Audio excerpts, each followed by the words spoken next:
The European Union and the United Kingdom are as far apart as ever on post-Brexit arrangements in Northern Ireland following the latest talks in Brussels.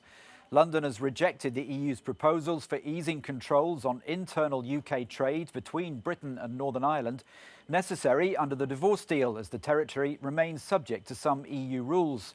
Brexit negotiator David Frost described the offer as limited and upped the threat to trigger Article 16, something European Commission Vice President Maros Sefcovic described as disappointing. Joanna Gill reports. Another round of talks, and the EU and UK are no closer to agreeing on the Northern Ireland Protocol. Concern is rising that Westminster is ready to trigger Article 16 to suspend the deal and put both sides on track for a trade war. The UK's lead negotiator David Frost repeated the threat in Brussels. Morning, everybody. We're not going to trigger Article 16 today, but Article 16 is very much on the table and has been since July. Meanwhile, the EU insists it's being as flexible as possible after issuing a package of measures to help Northern Ireland businesses deal with the difficulties of post-Brexit trade. Good afternoon. And this was a big move by us, but until today we have seen no move at all from the UK side.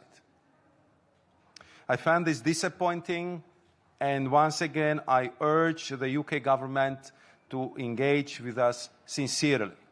We hear a lot about Article 16 at the moment.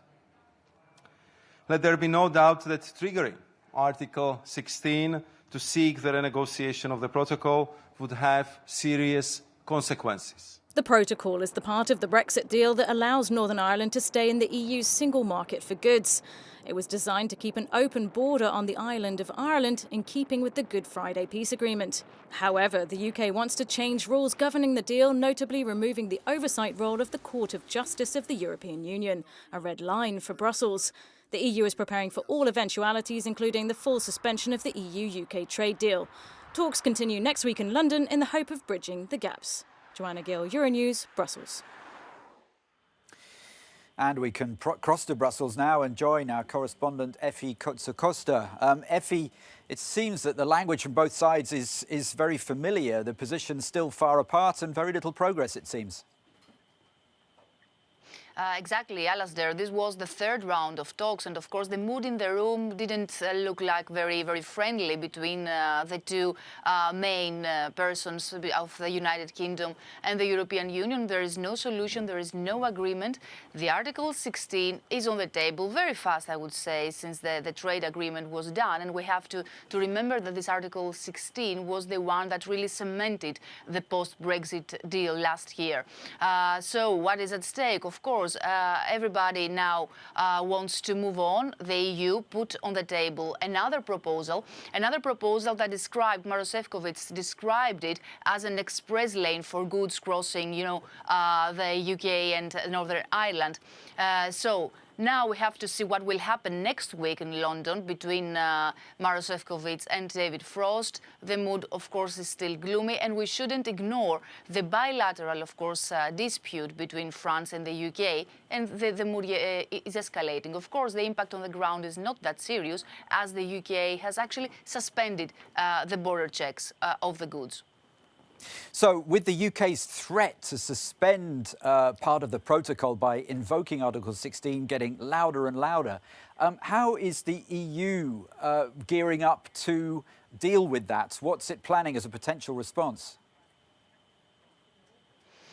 Of course, there are several scenarios on the table.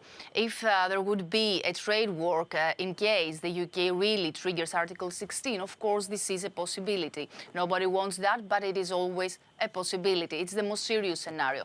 Of course, most experts say that it is more likely that the measures should be proportionate under the rules, should be proportionate. So it depends on the extent of the measures that the UK will take in the end.